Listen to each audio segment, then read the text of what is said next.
There's a lot of curvature tests out there which seem to conclusively prove that no matter where you are on this Earth, it is impossible to measure curvature. But that's obviously not good enough for a lot of people out there, so I've decided to take the curvature test a little bit further. From my Southern Mountains curvature test video, I have used some of the photos of the Southern Mountains taken from Wellington's south coast.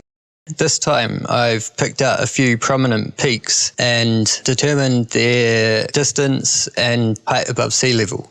What I've done is put each one onto a graph, as you can see here, color-coded for convenience. So basically you can draw a line perpendicular to the x-axis, and anywhere along the x-axis as it intersects with the lines on the graph, that is going to give us the proportions of the background.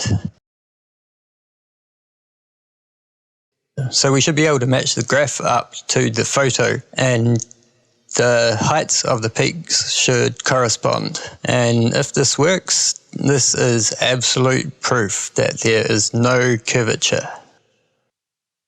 It works on the principle that it's all line of sight.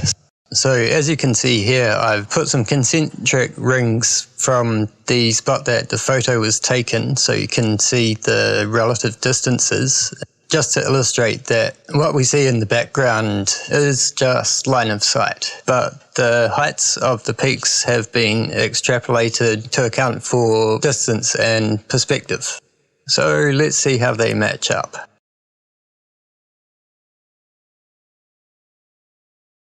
Almost perfectly. Again, this just would not work if we lived on a curved surface. And we can use this to find the actual sea level. So that's quite a prominent false horizon created by the waves and swell in the foreground, due to the camera being just a couple of meters above sea level. Or maybe it's as Dinky Cash proposed in his video on perspective, that past the point of convergence, the horizon actually starts to drop.